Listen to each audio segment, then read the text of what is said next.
Assalamualaikum warahmatullahi wabarakatuh. Kembali lagi bersama saya di channel Bioscience ya. Pada pertemuan kali ini kita akan membahas materi perkuliahan pada mata kuliah ilmu kealaman dasar untuk pertemuan ke-6 ya. Pertemuan ke-6 ini kita akan membahas tentang keanekaragaman makhluk hidup dan persebarannya untuk yang pertama, karena di topik keanekaragaman makhluk hidup dan persebarannya ini ada 2 kali pertemuan. Jadi kita membahas untuk pertama ya, untuk keanekaragaman makhluk hidup ini. Oke, sebelum bagi saudara yang baru bergabung, silahkan subscribe, like, share, dan komen channel ini agar saudara nanti mengetahui apa yang sedang saya upload. Oke, pada pertemuan kali ini ya, yang akan kita bahas nantinya yaitu yang pertama tentang biosfer dan makhluk hidup ya, kemudian sel sebagai unit kehidupan, kemudian bagaimana asal mula kehidupan itu sendiri ya. Oke, kita lihat pada bagian yang pertama tentang biosfer dan makhluk hidup ya. Sebenarnya tentang biosfer ya, untuk biosfer ini sendiri kita telah pada pertemuan sebelumnya kita juga telah membicarakan tentang biosfer ya.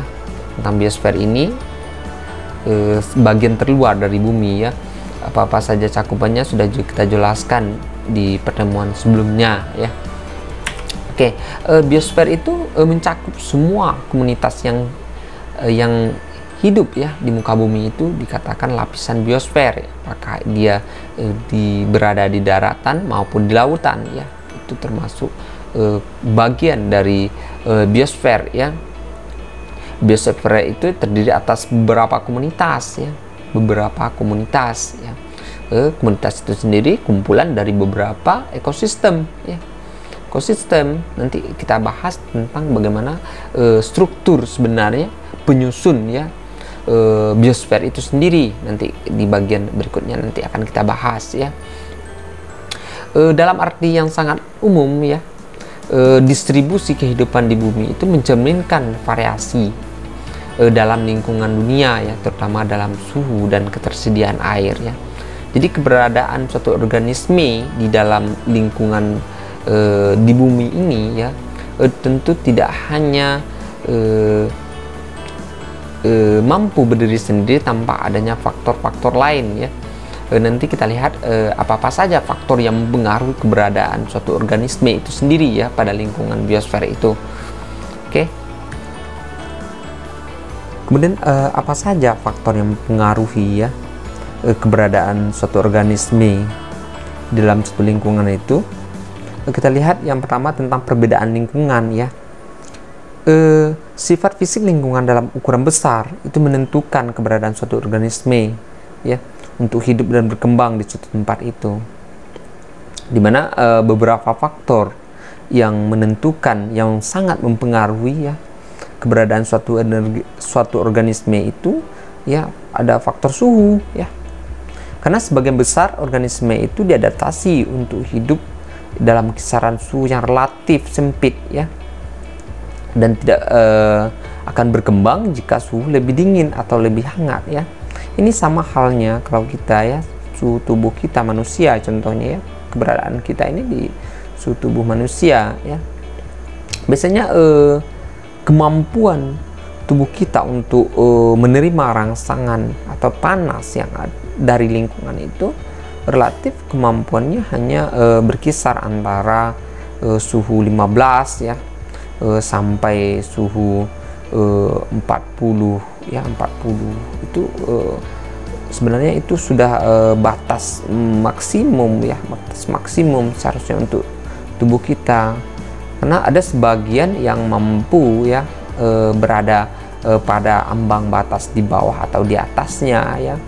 Jadi kalau kita contohnya aja lah, kita yang berada di daerah tropis ya, kita berada di daerah tropis, rentangan kita paling-paling pada saat kondisi dingin itu ya kita 20 derajat ya Celcius ya. Kemudian panasnya mungkin rata-rata 40 ya, 40 maksimal paling ya kalau kita berada di luar ruangan pada siang hari ya. itu rata-rata berkisar seperti itu. Jadi kemampuan beradaptasi kita itu di atas maksimum ya tidak mampu, ataupun di bawah maksimum juga tidak mampu. Tubuh tidak akan mampu beradaptasi ya. Itu tentu suhu ini sangat mempengaruhi sekali tentang kelangsungan hidup suatu organisme di suatu tempat.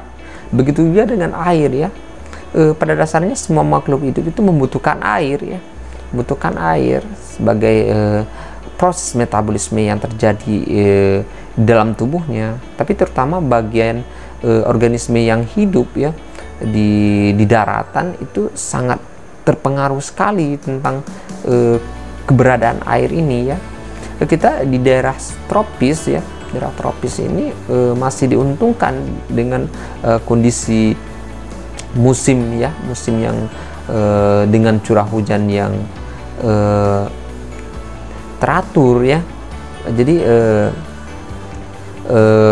untuk kekurangan airnya itu relatif sedikit sekali ya pada musim-musim tertentu. Mungkin di daerah Pulau Jawa ya, daerah Pulau Jawa itu sering juga kita melihat dan mendengar tentang adanya kekurangan air atau musim kemarau yang terjadi ya. Yang kita dengar itu keberadaan suatu air itu juga akan mempengaruhi keberadaan organisme yang hidup di suatu lingkungan ya. Kemudian sinar matahari ya, karena hampir semua ekosistem itu tergantung kepada energi matahari ya, terutama bagian tumbuhan ya. Tumbuhan itu untuk melangsungkan proses fotosintesis itu membutuhkan sinar matahari ya, sinar matahari untuk membantu proses fotosintesis ya. Imbasnya kepada manusia tentu jelas ya, kalau tumbuhan tidak mampu berproduksi, tidak mampu berfotosintesis, efeknya kepada kita manusia tentu ketersediaan sumber makanan bagi kita ya sebagai energi juga akan terganggu ya, terganggu. Tapi tidak semua ya, tidak semua organisme itu membutuhkan cahaya matahari yang besar ya, yang banyak untuk melakukan fotosintesis, terutama ekosistem ya atau komunitas yang berada di bawah dasar lautan. Tentu curah cahaya yang masuk itu juga sedikit sekali ya. Itu tentu ini juga akan berpengaruh. Kalau tidak ada cahaya matahari, barangkali ini kelangsungan kehidupan itu juga akan terganggu ya. Kemudian tanah ya, faktor lainnya yaitu tanah ya. Tanah ini sangat penting ya bagi tumbuhan dalam tumbuh dan berkembang ya.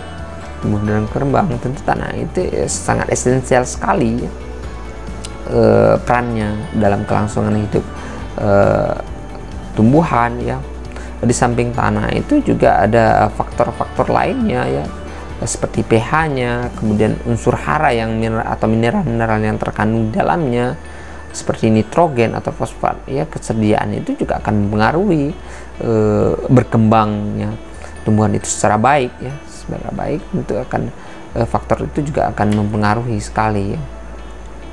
Oke, keberadaan makhluk hidup ya dalam lingkungan itu ada beberapa adaptasi yang dilakukan ya, seperti adaptasi morfologi yang kita lihat ya.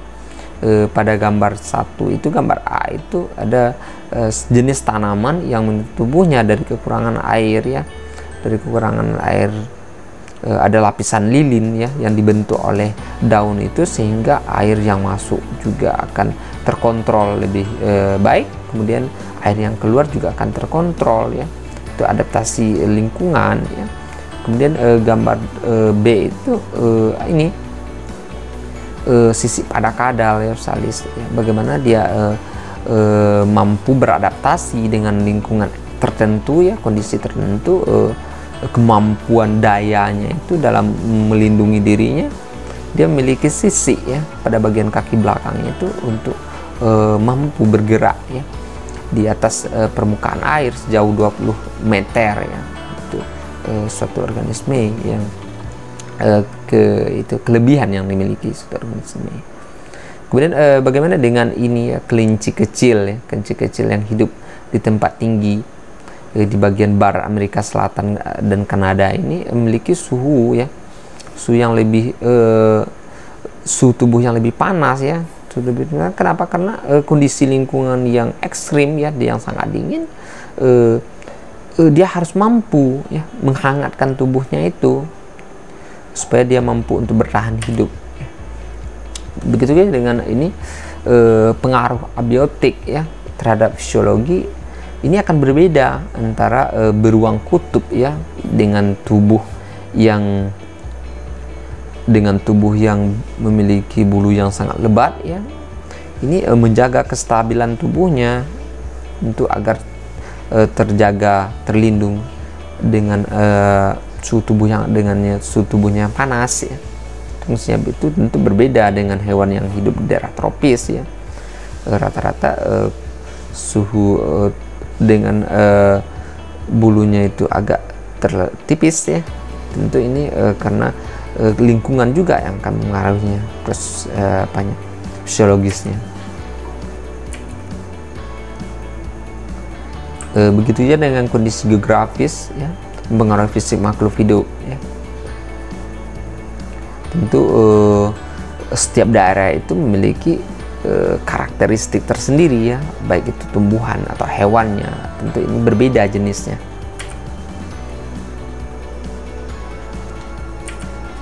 Kemudian yang kita lanjut, tadi kita telah berbicara tentang biosfer ya, sedikit kita berbicara tentang biosfer, kemudian organisme apa yang hidup pada suatu daerah tertentu ya, dan ciri-ciri apa yang harus dimilikinya. Kemudian keberadaannya itu dipengaruhi oleh beberapa faktor ya. Faktor-faktor apa saja yang mempengaruhi sudah kita jelaskan. Jadi kita lihat tentang makhluk hidup ya. Kalau kita berbicara tentang makhluk hidup ya, tentu ini mudah sekali bagi kita untuk mengidentifikasi ya, untuk membedakan makhluk hidup dengan benda mati ya, dari sifat-sifat yang kita lihat. Apakah ya, tentu makhluk hidup memiliki ciri-ciri ya sebagai berikut. Yang pertama itu tentang bereproduksi ya. Dikatakan suatu organisme ya, organisme hidup itu kalau dia mampu bereproduksi ya, menghasilkan keturunan sejenisnya dari jenisnya itu sendiri ya. Tapi maksudnya reproduksi ini bukan ini ya, bukan dikatakan kalau dia tidak mampu menghasilkan keturunan ya, tidak makhluk hidup, bukan seperti itu konteksnya ya, ya, karena ada beberapa jenis dari makhluk hidup itu tidak mampu bereproduksi karena dia steril ya, bukan berarti karena dia bukan makhluk hidup ya. Kemudian mengalami pertumbuhan dan perkembangan, jelas ya, dengan adanya pertumbuhan dan perkembangan itu sendiri ya, sehingga nanti akan memunculkan keturunan dari individu itu sendiri ya. Kemudian melakukan metabolisme ya, jelas ya, setiap makhluk hidup itu butuh makan ya, butuh makan sebagai sumber energinya. Butuh makan itu menghasilkan energi. Aktivitasnya itu ya metabolisme ya. Adanya energi yang dihasilkan, kemudian adanya zat sisa ya berupa sekresi dan defekasi, yaitu bukti terjadinya metabolisme. Kemudian iritabilitas ya, adanya respon terhadap lingkungan ya. Ada setiap makhluk itu memiliki responsif ya terhadap lingkungan atau rangsangan yang dia terima. Rangsangannya itu ada yang positif dan ada yang negatif ya. Contohnya saja lah, misalkan Anda ya berbentur dengan benda tajam secara refleksif, Anda akan menjauhkan diri dari benda tersebut ya. Begitu juga dengan tumbuhan, ada iritabilitasnya, ada responnya ya, seperti putri malu pada saat Anda sentuh ya, pada saat Anda sentuh dia akan menguncup ya, menguncup dia seperti itu ya. Kemudian regulasi ya, kemampuan untuk mengendalikan diri dari lingkungan eksternal ya. Bagaimana untuk menjaga tubuhnya itu tetap stabil, seimbang ya dalam suhu tubuh misalkan ya, untuk menjaga suhu tubuhnya dalam kondisi dingin ya, itu adalah kemampuan regulasinya ya. Semua regulasi yang terjadi di sana ya, untuk kelangsungan hidupnya. Kemudian adaptasi ya, adaptasi Itu adaptasi itu berevolusi dari generasi ke generasi ya, karena individu itu dengan sifat yang paling cocok dengan lingkungannya memiliki keberhasilan reproduksi yang lebih besar dan meneruskan sifatnya keturunannya. Adaptasi ini bisa secara morfologi ya, bisa secara morfologi, artinya bagaimana dia mampu mempertahankan kehidupannya dengan kondisi-kondisi yang tertentu ya. Bisa saja ya, kalau kita berbicara tentang revolusi ya, evolusi ada satu jenis ya dari makhluk hidup itu yang melakukan evolusi ya, dari segi morfologinya. Oke, lanjut kita lihat tentang asal muasal kehidupan ya. Kalau kita berbicara tentang asal muasal kehidupan ini banyak teori ya, banyak teori dari zaman dahulu ya, sampai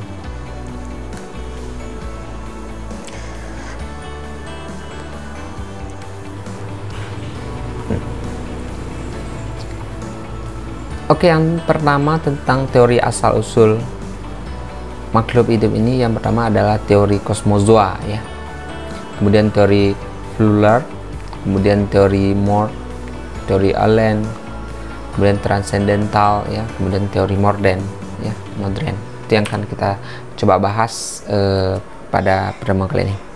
Oke, yang pertama tentang teori kosmozoa ya. Teori kosmozoa menyatakan bahwa makhluk hidup itu datang dari bagian lain ya, dari alam semesta lah ini. Artinya keberadaan makhluk hidup yang ada di bumi ini itu berasal dari bagian lainnya di alam semesta ini ya, apakah dari planet lain atau dari bima selain, atau boleh dikatakan di luar alam semesta, di luar galaksi kita ya.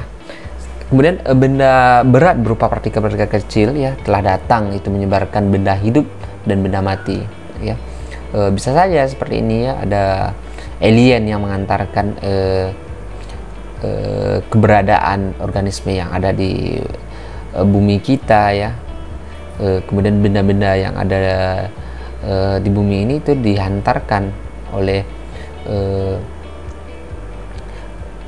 di luar angkasa ya datangnya. Kemudian ada dua asumsi ya, bahwasanya benda hidup ada ya, atau telah ada di suatu tempat pada alam semesta ya. Keberadaannya dia sudah ada ya. Keberadaan makhluk hidup di alam semesta ini sudah ada. Kemudian benda hidup dapat dipertahankan selama perjalanan antara benda angkasa ke bumi ya. Seperti yang disampaikan di atas, asumsi di atas itu bahwasanya keberadaan makhluk hidup di muka bumi ini itu berasal dari angkasa luar ya maksudnya. Oke, teori Fuller ya mengatakan bahwasanya bumi itu berasal dari suatu materi yang sangat panas ya, yang mengandung karbon dan nitrogen yang membentuk senyawa sianogen ya, atau CN itu. Kemudian senyawa CN itu terbentuk pada suhu sangat tinggi, kemudian terbentuk zat protein pembentuk protoplasma yang akan menjadi makhluk hidup ya. Itu menurut teori Fuller ini ya, bahwasanya struktur ya, kalau kita berbicara tentang struktur penyusun tubuh kita ya, kalau kita lebih rinci lagi itu terdiri atas protein ya, terdiri atas protein atau nukleotida ya, nukleotida. Secara umum itu materi genetik yang terdapat di DNA ya. Oke, sedangkan teori Moore ya itu menyatakan bahwasanya makhluk hidup ya, dapat muncul dari kondisi yang cocok dari bahan anorganik pada saat bumi mengalami pendinginan melalui proses kompleks ya, pada suatu larutan stabil ya. Kalau kita kembali ya, proses pembentukan alam semesta ini dari kondisi yang sangat panas ya. Teori tentang proses pembentukan alam semesta yang kita bicarakan pada pertemuan sebelumnya itu. Kemudian bila fase keadaan kompleks tercapai, maka terbentuk makhluk hidup ya, maka terbentuklah makhluk hidup ini menurut teori Moore ini. Sedangkan teori Allen ya, saat keadaan fisik bumi seperti sekarang, energi datang ya dari sinar matahari, diserap zat besi yang lembab dan menimbulkan pengaturan atom dari materi-materi ya. Artinya cahaya matahari ya yang menyinari bumi itu sehingga menimbulkan pengaturan atom dan materi-materi lainnya. Hasilnya apa ya? Maka akan terjadi interaksi antara nitrogen, karbon, hidrogen, dan oksigen serta sulfat ya. Dalam genangan air di muka bumi akan membentuk zat-zat yang difusi yang akhirnya membentuk protoplasma, benda hidup ya. Kita kembali kepada unsur utama ya, unsur utama penyusun tubuh makhluk hidup berupa CHONS ya. Unsur penting CHON itu karbon, nitrogen, hidrogen, itu penyusun struktur utamanya, penyusun dari makhluk hidup itu. Kemudian teori transendental ya, ini kembali artinya bahwasanya semua yang ada di muka bumi ini tidak mampu dijawab secara sains ya, maka dia akan berpikir bahwasanya tentu ada yang menciptakannya ya, bahwasanya benda hidup itu diciptakan oleh supranatural ya, Tuhan yang Maha Kuasa di luar jangkauan sains ya, tidak mampu menerjemahkan bagaimana keberadaan organisme di muka bumi ini ya. Itu menurut teori transendental, karena tidak mampunya untuk menjawab fenomena itu. Sedangkan teori yang keenam tentang teori modern ya, ini beberapa teori juga yang mengungkapkan mulai dari teori abiogenesis ya, atau generation spontan ya, kemudian teori omnivivum ya, ex ovo, kemudian teori omne-ovum ex vivo, kemudian teori vivum ex vivo, kemudian teori Urey ya, kemudian tentang fosil ya. Itu yang akan coba kita rinci. Oke, kita lihat yang pertama adalah teori abiogenesis ya. Di mana di sini abiogenesis itu dicetuskan oleh beberapa di sini ya, tentang yang berpandangan tentang teori abiogenesis ini. Teori abiogenesis ini diartikan bahwasanya makhluk hidup itu berasal dari abio ya, dari benda mati ya, dari benda tak hidup ya, itu berasal dari abiogenesis ya, makhluk itu berasal dari benda mati. Yang pertama adalah Aristoteles ya, itu menyatakan bahwasanya makhluk hidup itu dapat muncul dan terjadi begitu saja ya dari benda mati. Itu terjadi proses terbentuknya makhluk hidup secara spontan aja dari benda mati, maka muncul makhluk hidup ya. Kemudian yang kedua adalah Anthony van Leeuwenhoek ya, van Leeuwenhoek ya, di pertengahan abad ke-17 ya, itu menemukan mikroskop dari benda hidup dari status air rendah menjerami ya. Kemudian dari teori itu disimpul kedua teori itu tidak dapat ya, artinya teori tersebut tidak dapat didukung ya dengan bukti-bukti yang lengkap ya, sehingga muncullah teori berikutnya ya, yang dikemukakan oleh Francisco Redi, kemudian Lazzaro Spallanzani, kemudian nanti Louis Pasteur ya, yang dikenal dengan teori omnivivum ex ovo ya, dan omne ovo ex vivo ya. Di sini juga menyatakan nanti bahwasanya makhluk hidup itu berasal dari telur. Itu yang akan kita coba rincikan. Yang pertama menurut Francisco Redi ya, tentang teori omnivivum ini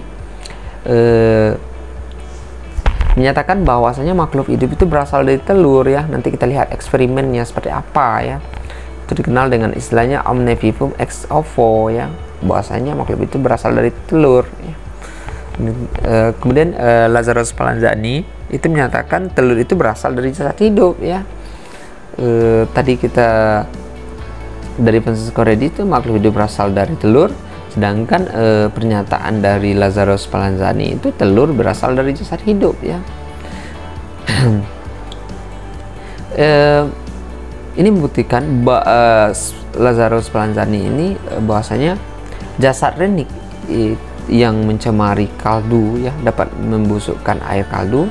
Apabila dididihkan kemudian tutup rapat-rapat, maka pembusukan tidak akan terjadi ya. Nanti kita lihat untuk apanya, eksperimen yang dilakukan oleh Francesco Redi dan Lazzaro Spallanzani ini.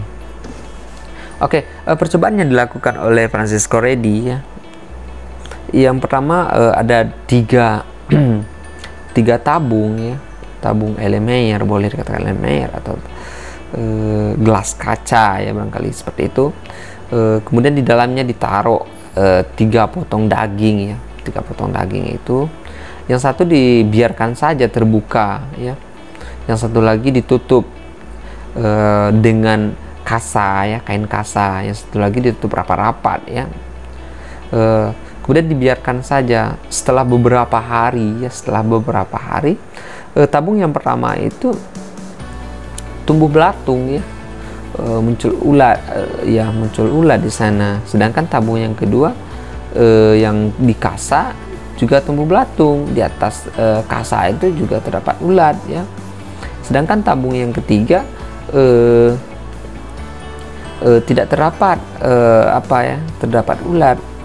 Jadi di sini bahwasanya dapat definisikan menurut Francesco Redi ini bahwasanya kehidupan itu berasal dari telur ya, omnivivore, seperti yang disampaikan sebelumnya ya.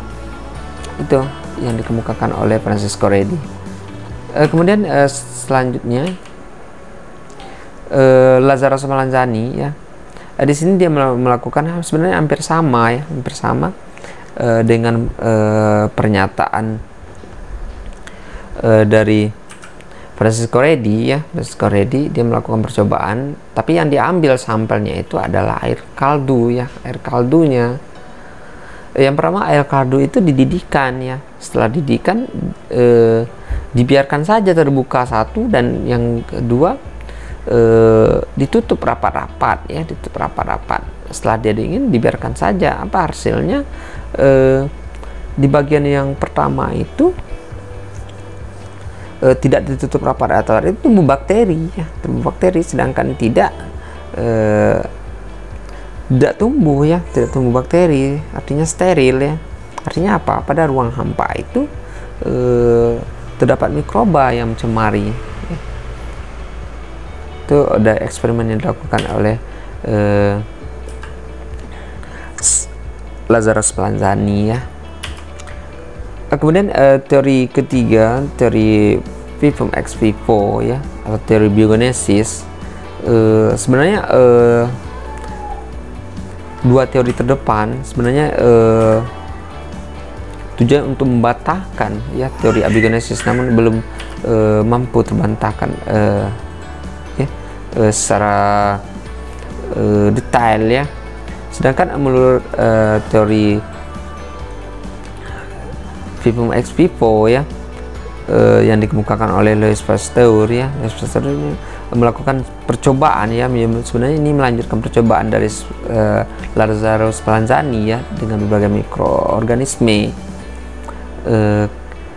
Kesimpulannya ada kehidupan sebelumnya agar timbul kehidupan baru ya, artinya bahwasanya ada kehidupan sebelumnya itu baru muncul kehidupan baru ya.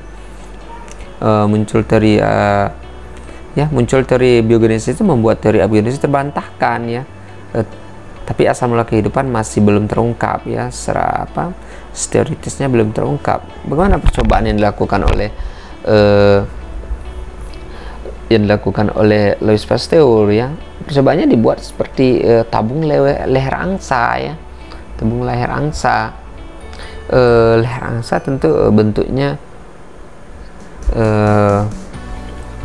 seperti leher angsa bentuknya, posisinya. Oke, percobaan setelah dipanaskan ya, setelah dipanaskan dengan posisi yang seperti itu, yang pertama sterilisasi ya, kemudian dibiarkan dingin. Sisa dari hasil uap itu, hasil uap nanti kan akan akan ada sebagian yang akan menempel nanti pada leher angsanya ya. akan terhenti di sana. Kemudian setelah leher angsa, karena ada kontaminasi dari luar, tentu akan bakteri itu akan tumbuh pada leher angsanya, sedangkan di dalamnya tidak terkontaminasi, ya, tidak kontaminasi. Sedangkan yang kedua, cairan itu akan masuk ke dalam kalau dia posisinya seperti ini. Kemudian dia bersumber, barulah nanti tumbuh, ya, muncul bakteri pada posisi 5 ini. Itu yang dimukakan oleh teori leher angsa, ya, yang oleh Pasteur, ya. Kemudian yang ketiga adalah teori Urey. Teori Urey, ya, ini dikemukakan oleh Harold Urey, ya, bahwasanya kehidupan itu dimulai saat atmosfer banyak, ya, dimulai dari saat atmosfer banyak mengandung molekul metana, ya, NH3, H2, ya, yang merupakan unsur penting dari tubuh makhluk hidup. Kemudian adanya pengaruh aliran listrik halilintar dari radiasi sinar kosmos, ya, mengadakan reaksi kimia membentuk asam amino yang merupakan komponen protoplasma yang merupakan substansi dasar dari sel makhluk hidup. Sebenarnya ini struktur kimianya yang dilihat, ya. Kemudian ya, dari Stanley Miller, ya, itu membuat percobaan dengan menyalakan bunga api listrik di dalam tabung dengan campur metana, amonia, air, ya, dan hidrogen. Kemudian bahan itu mengeluarkan asam amino, hasil akhirnya berupa asam amino. Kemudian teori Urey dipandang sebagai dasar dari konsep tentang terjadinya makhluk hidup menurut biologi modern, ya. Sebenarnya teori Urey inilah yang berkembang, ya, yang dianggap lebih mampu untuk menjelaskan asal-usul kehidupan itu sendiri, ya. Kemudian bagaimana eksperimennya yang dilakukan oleh Miller ini? Oke, yang pertama adalah ini sketsa, ya, percobaan dilakukan oleh Urey Miller ini. Air, ya, di wadah itu ditabung kapiler, diisi air, ya, dan dipanaskan di dalamnya, tentu akan menghasilkan uap, ya, menghasilkan uap ke atas. Kemudian setelah menghasilkan uap, ya, uapnya itu ditampung lagi oleh wadahnya di sana, di mana di dalam tabung godoknya itu sudah disiapkan CHON metana, ya, CHON, NH3, H2 dan H2O, ya, sudah disiapkan di sana. Kemudian air uap ini akan bercampur di sana, ya. Kemudian ditambahkan lagi hentakan listrik di sana, hentakan listrik dari senyawa-senyawa tersebut. Setelah diberi listrik, ya, aliran listrik, kemudian terus proses ke bawahnya adalah proses pendinginan waternya di sana. Setelah dingin kan hasilnya akhirnya itu, ya, senyawa-senyawa yang ada di atas itu CHO, NH3, H2 dan H2O itu nanti akan bentuk, ya, senyawa organik berupa molekul, ya, berupa protein, ya, berupa protein atau nukleotida, ya, kemudian lemak, lipid juga di sana. Nah, ini dia hasil akhirnya inilah sebagai dasar, ya.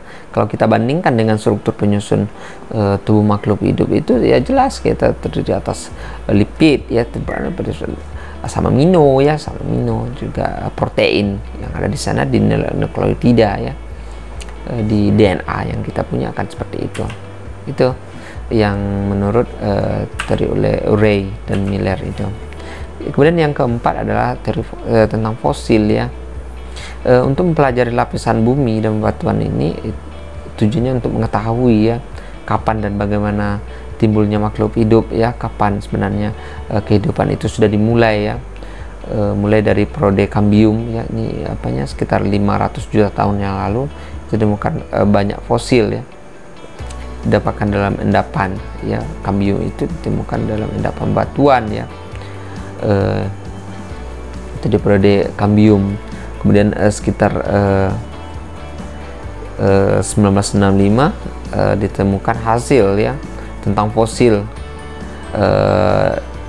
di batuan Ontario Selatan ya, yang berumur sekitar 1,9 miliar tahun yang lalu ya. Dari fosil-fosil itu akan belajar sebenarnya proses kehidupan ini sudah ada sebelum-sebelumnya ya, pada zaman sebelumnya ya, dimana hasil dari fosil Microcopis itu ya, mikroskopik itu fosil yang berukuran mikro ya, Microcopis ya, berbentuk tongkat dan bulat ya, jelas tampak seperti bentuk bakteri yang dikenal sekarang ya, seperti bentuk bakteri, bentuknya basil, bentuk batang dia.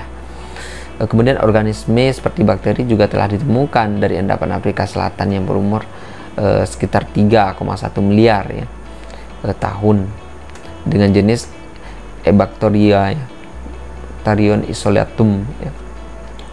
Itu merupakan organisme biologi yang tertua dari temuan geologi ya. Kemudian senyawa kimia bertalian dengan klorofil itu ditemukan pada batuan umur 1,1 miliar tahun yang lalu. Organisme fotosintesis ya, setelah lama ada.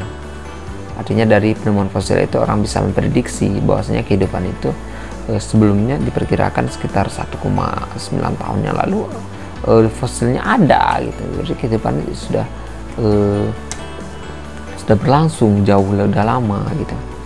Dari teori asal mula kehidupan itu dapat disimpulkan diperkirakan makhluk hidup yang pertama itu merupakan sel sederhana yang menyerupai bakteri dan menyebar banyak di lautan ya. Ini bahwa kehidupan yang pertama kali muncul itu dari lautan ya. Kemudian makhluk itu diperkirakan berasal dari gabungan asam amino ya, yang terbentuk dari gas CH2, CH4 ya, metana, hidrogen, amonia ya, serta uap air yang bentuk seperti yang dikemukakan oleh teori Urey tadi. Struktur proses terjadi makhluk itu seperti itu ya. Kemudian akibat pengaruh lingkungan yang berbeda ya, yang berbeda-beda, maka akan terbentuk tumbuhan bersel tunggal dan hewan bersel tunggal, dan selanjutnya terjadi hewan dan tumbuhan sederhana yang lebih sempurna ya.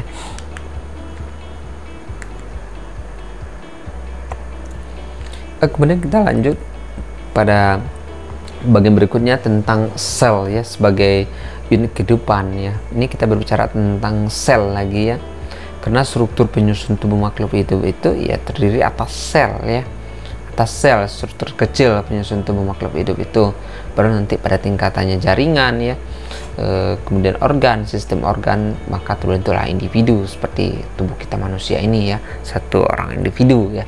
Oke, berbicara tentang sejarah penemuan sel ya, ini tentu diawali ya oleh penemuan mikroskop itu sendiri ya. Sudah yang ditemukan oleh Anthony van Leeuwenhoek itu sangat berguna ya, sangat berjasa tentang perkembangan biologi, khususnya mikrobiologi ya, struktur terkecil dari kehidupan itu sendiri. Oke, seperti temuan dari Robert Hooke ya, Robert Hooke itu dengan menggunakan mikroskop sederhana ya untuk menggambarkan ruang kecil di dalam gabus ya, yang disebut dengan sel ya. Maka yang mengungkapkan yang pertama ini sel itu adalah Robert Hooke ya. Robert Hooke seperti sel ya. Sel itu ya tentu ini seperti boleh dikatakan sel itu kalau kita berbicara tentang tahanan ya, selnya, ruangan tahanan, maka bentuk sel itu seperti itu. Ada dindingnya, pembatasnya kiri dan kanannya itu di lingkungan ya. Lingkungan nanti di dalamnya tentu ada organel selnya ya. Kemudian Anthony van Leeuwenhoek itu melaporkan penemuannya tentang protozoa ya, tentang penemuan protozoa. Kemudian setelah 9 tahun kemudian ia melihat bakteri untuk pertama kalinya. Jadi untuk pertama kalinya bakteri itu ditemukan ya, boleh dikatakan dipelajari oleh Anthony van Leeuwenhoek ini. Kemudian selanjutnya sekitar 1833 Brown itu menerbitkan pengamatan mikroskopis anggrek ya, yang dengan jelas menggambarkan inti sel ya. Ini tentang penemuan ya sel itu sendiri ya, sejarah penemuan sel itu sendiri. Tapi yang lebih tentang sel hewan dan sel tumbuhan ya, seperti yang dikemukakan oleh Schleiden dan Schwann itu tentang penemuan sel hewan dan sel tumbuhan, tentang sejarah ya. Itu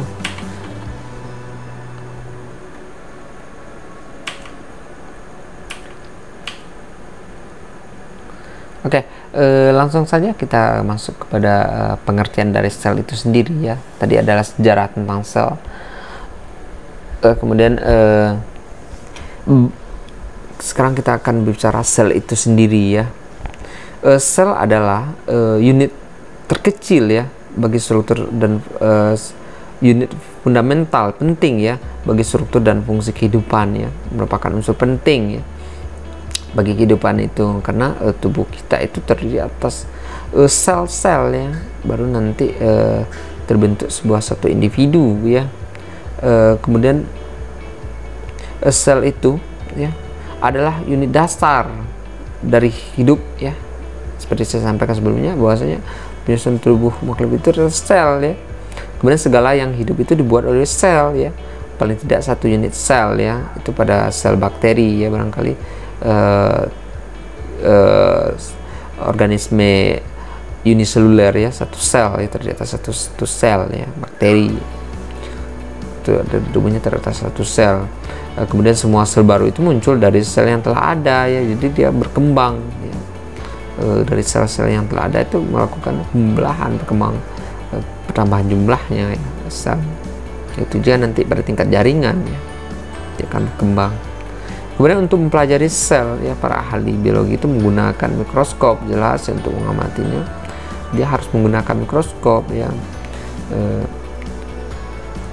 Tentu untuk lebih lanjutnya, meskipun ada sel yang ukurannya besar ya, seperti Anda yang melihat bisa dengan mata telanjang ya, bisa kita lihat sel yang ukuran besar seperti telur ayam, yaitu adalah satu sel ovumnya ya, sel telurnya. Oke, ini bentuk dan ukuran sel ya, macam-macam bentuk ukuran sel. Bahwasanya setiap tingkatan memiliki bentuk dan ukuran bermacam-macam ya, berbeda-beda bentuknya. Oke, bagaimana orang bisa mengetahui tentang sel itu? Tentu menggunakan mikroskop ya. Di sini mikroskop itu juga banyak jenisnya ya, dari mikroskop cahaya, elektron ya. Sedangkan elektron itu ada jenisnya elektron pair ya, kemudian elektron transmisi. Kemudian berbicara tentang ukuran sel ya, ukuran sel itu kalau kita melakukan perbandingan bahwasanya atom ya, struktur yang paling kecil itu adalah atom ya, 0,1 nanometer ya. Kemudian asam amino ya, protein, virus ya, kloroplas ya. Kalau kita melihat perbandingan grafiknya bisa kita lihat berapa ukurannya, mikron itu ya. Yang paling kecil itu nanomikron ya. Kalau sel telur ya pada manusia itu ya ukurannya 1 milimikron ya, milimeter, 1 milimeter ya, pergerakan seperti itu. Kalau kita melihat semut itu ukurannya 1 senti ya. Ini perbandingannya supaya kita bisa membandingkan berapa kecilnya ukuran sel itu sendiri ya. Ini adalah bentuk dari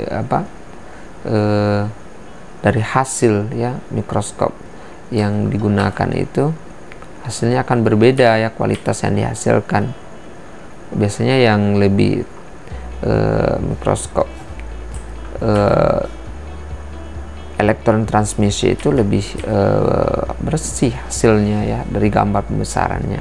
Ini kita lihat ya, gambar 1 dan 2 itu pembesaran magnification ya, resolution inti sel ya. Ini difoto pada pembesaran yang sama ya, sekitar 750 melalui mikroskop cahaya LM dan mikroskop transmisi ya. Perhatikan detail, harus terlihat dengan tadi. Ini perbandingannya ini lebih jelas ya kalau kita menggunakan transmission ya. Begitu juga dengan kita melihat ini perbandingannya. Sekedar perbandingan saja. Oke, sel itu sebagai unit terkecil kehidupan ya, seperti yang saya sampaikan sebelumnya, bahwasanya struktur terkecil dari kehidupan itu adalah sel ya. Bagaimana cara kita mempelajarinya ya? Itu beberapa teknik sebenarnya yang dilakukan untuk mengetahui sel ya. Kalau Anda misalkan ya, nih Anda belajar ya pada materi biologi itu di fisiologi, misalkan Anda bisa menghitung jumlah eritrosit ya, atau jumlah ya pada saat kita menghitung jumlah eritrosit, ataupun kita untuk mempelajarinya, sebenarnya ini bisa kita lakukan dengan mensentrifus ya, artinya memisahkan antara cairan sel itu sendiri ya, sitoplasmanya, kita bisa membedakannya. Apa saja ya kandungan sel itu, apa saja struktur senyawa yang terdapat dalam sel itu ya? Ada senyawa organik dan ada senyawa anorganik ya. Senyawa organiknya itu berupa karbohidrat ya, berupa karbohidrat itu strukturnya itu monoskarida ya, berupa fruktosa ya, itu pada buah-buahan, glukosa, galaktosa ya. Diskaridanya berupa sukrosa dan maltosa ya. Poliskaridanya amilum, seperti beras, kentang, ubi kayu dan lain-lainnya. Glikogen, selulosa itu adalah senyawa karbohidrat ya. Kemudian senyawa protein ya, kemudian membentuk sel dan bagian-bagiannya itu terdiri atas senyawa protein. Kemudian juga ada lemak ya, pembentukan membran sel itu tersusun atas lemak, lipid ya, kemudian asam nukleat ya, itu nanti pada DNA ya atau RNA-nya. Kemudian untuk senyawa anorganik ya, senyawa anorganiknya sel itu tersusun atas ini air ya sebagai pelarutnya. Tentu ini perannya dalam proses pengangkutan atau transportasi ya ke seluruh tubuh ya, itu menggunakan air ya, ataupun dia nanti akan membawa keluar tubuh ya hasil sisanya itu bersamaan dengan air. Kemudian garam-garam mineral ya, seperti NaCl ya, natrium klorida ya, MgCl, CaSO4 ya, dan NaCO3 ya. Kemudian berupa gas, ada juga senyawa itu berupa gas ya. O2 oksigen ya, hasil dari fotosintesis berupa oksigen ya, CO2 dan amonia ya. Itu senyawa yang terdapat dalam sel ya. Kemudian pada dasarnya sifat umum sel ya, sel itu memiliki aktivitas sangat kompleks ya, namun teratur ya, bukan sangat detail namun teratur proses kerjanya itu jelas ya, susunannya itu. Kemudian memiliki program genetik ya, dan memiliki cara untuk menggunakannya ya, secara genetis ya, sistem ya, secara standaris pewarisannya. Kemudian mampu memperbanyak diri ya, jelas ya, dari satu sel membentuk sel, 2 sel, 4 sel ya, sampai dia nanti membentuk jaringan ya, membutuhkan dan memperoleh dan menggunakan energi ya. Dalam setiap tahapannya itu dia membutuhkan energi ya, dan menghasilkan energi. Kemudian melaksanakan berbagai reaksi kimiawi ya, jelas hasil dari metabolismenya itu ada reaksi kimianya yang terjadi di sana. Nah, kemudian terlibat dalam berbagai aktivitas mekanisme ya, mampu merespon berbagai rangsangan, mampu mengatur diri ya. Pada saat-saat tertentu sel itu mampu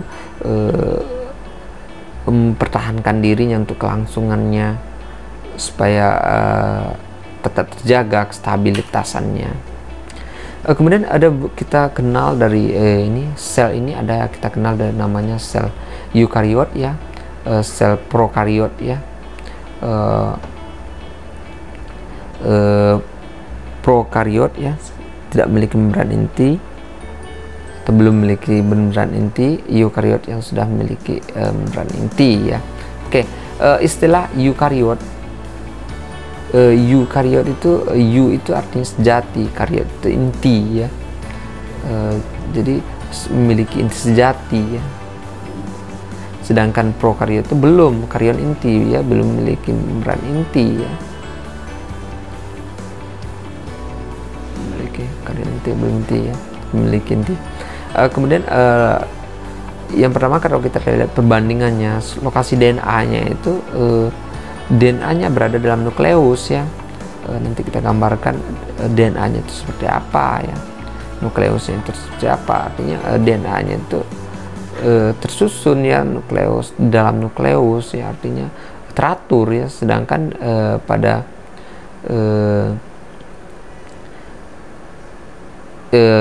prokariot ya, DNA tidak terselubung itu membran inti ya, tidak menyebar ya, bebas dalam sitoplasma ya, berkeliaran dari sana. Sedangkan organel sel dalam sitoplasma itu bervariasi dengan bentuk dan fungsi yang terspesiasi ya, artinya memiliki peran masing-masing ya, yang tersuspensi dalam sitosol ya, cairan selnya itu. Sedangkan pada prokariot ya, itu memiliki kromosom tunggal ya, sitoplasma dengan cair dan ribosom, ribuan ribosom ya.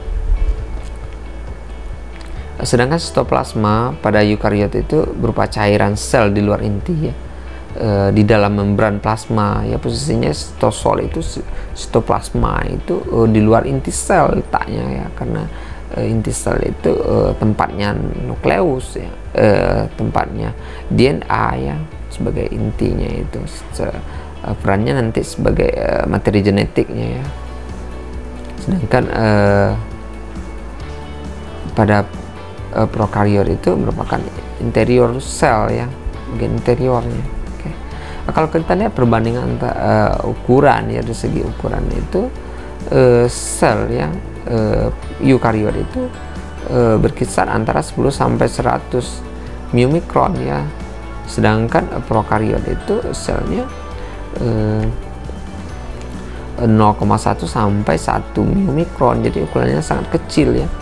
Ini sebagai perbandingan apa contohnya ya, apa contohnya hewannya yang di sini adalah kalau sel eukariot itu adalah sel hewan dan sel tumbuhan ya. Sel hewan seperti kita manusia itu termasuk hewan ya, sel tumbuhan. Sedangkan prokariot itu archaea bakteri dan archaea bakteri ya, bakteria ya. Itu contohnya. Ini perbandingan antara sel prokariot dan sel eukariot yang sudah kita jelaskan tadi. Bahwasanya pada struktur prokariot ya, nukleotidanya itu, DNA-nya itu tersebar karena dia tidak memiliki inti ya, tidak memiliki membran inti ya. Jadi nukleotidanya itu tersebar ya. Sedangkan pada eukariot jelas ya, dia memiliki nanotri, membran inti. Jadi intinya itu tercover di dalam membrannya itu. Oke.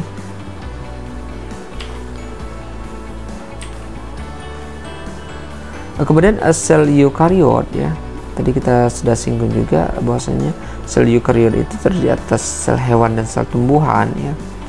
Terdiri sel hewan dan sel tumbuhan. Tentu secara struktur selnya juga tentu akan berbeda ya.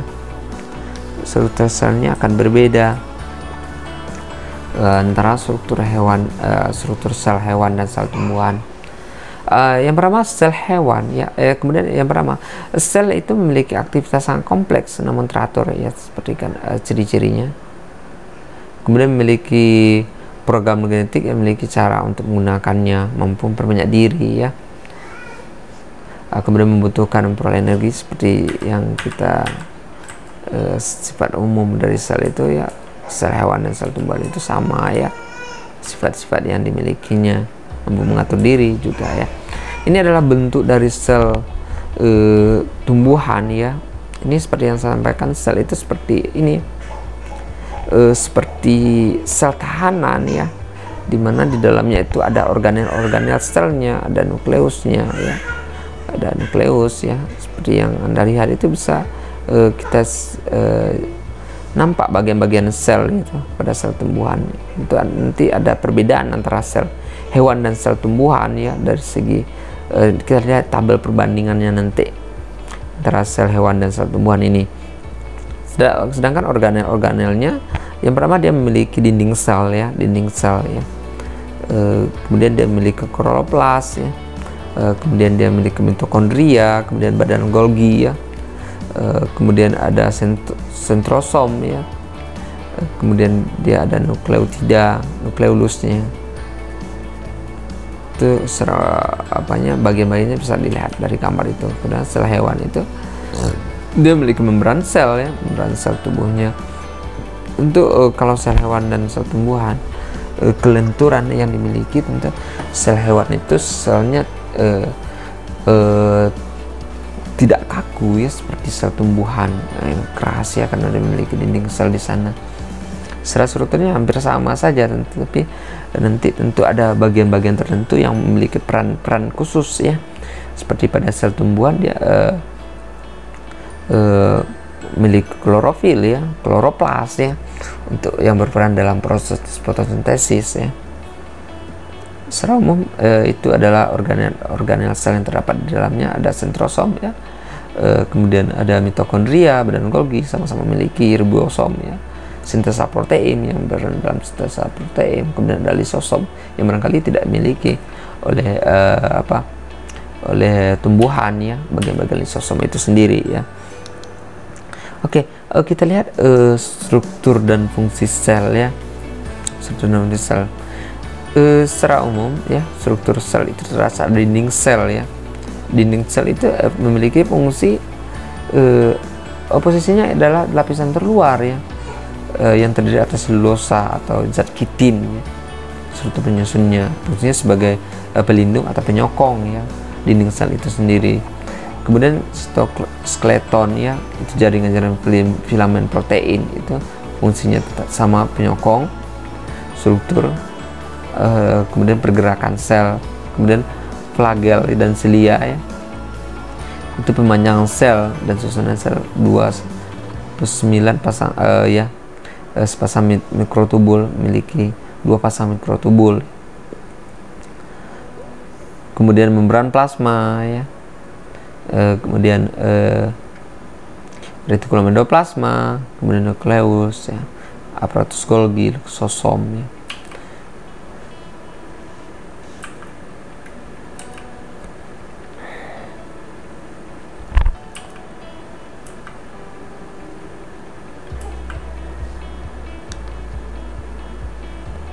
Kemudian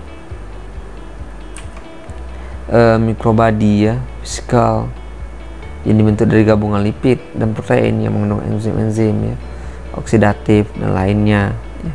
Fungsinya sebagai isolasi terutama aktivitas kimia dari sel ya, pada saat istirahat. Kemudian mitokondria ya, mitokondria adalah organel ya, seperti pada bakteri dengan membran ganda. Fungsinya kalau pada bakteri itu memiliki fungsi yang ganda ya. Kemudian kromosom ya, benang-benang DNA yang panjang yang bentuk kompleks dengan protein ya. Ini fungsinya sebagai materi genetik yang nanti pewarisan sifat ya, dari satu individu ke individu yang lainnya atau keturunannya. Itu fungsinya dari dari kromosom itu sendiri ya. Kemudian nukleus ya, nukleus itu tempat gen sintesis RNA ya. Itu membentuk, fungsinya membentuk atau membuat ribosom ya, sintesa terus membentukkan ribosom. Ribosom itu sendiri fungsinya sebagai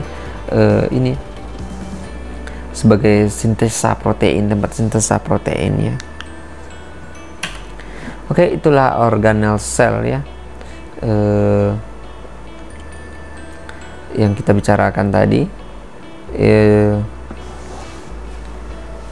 Itu adalah topik secara keseluruhan untuk pertemuan pertama tentang keanekaragaman makhluk hidup dan persebarannya ya. Jadi silakan saudara pelajari lagi tentang keanekaragaman makhluk hidup dan persebarannya seperti yang kita sampaikan sebelumnya. Ini materi yang cukup panjang juga ya. Tentu Anda harus membaca lagi bagaimana biosfer dan makhluk hidup itu sendiri ya, kemudian sel sebagian unit terkecil ya dalam kehidupan itu, kemudian bagaimana asal mula kehidupan ini ya, dari teori-teori yang dikemukakan oleh para ahli tersebut. Tentu perlu kita pelajari lagi agar Anda memahami, begitu ya dengan mekanisme-mekanisme yang terjadi di sana, bagaimana menurut teori-teori yang dikemukakan itu, bagaimana proses asal mula kehidupan itu sendiri ya, yang juga panjang lebar. Nanti juga perlu Anda cari referensi lain agar Anda lebih paham lagi ya, karena tentu tidak semuanya materi itu tersampaikan secara keseluruhan ya. Oke, untuk materi hari ini kita cukupkan sampai di sini. Jangan lupa Anda terus belajar. Untuk materi berikutnya Anda pelajari tentang keanekaragaman makhluk hidup dan persebarannya 2 ya. Oke, untuk hari ini kita cukupkan sampai di sini. Saya akhiri dengan wabillahi taufiq wal hidayah. Assalamualaikum warahmatullahi wabarakatuh.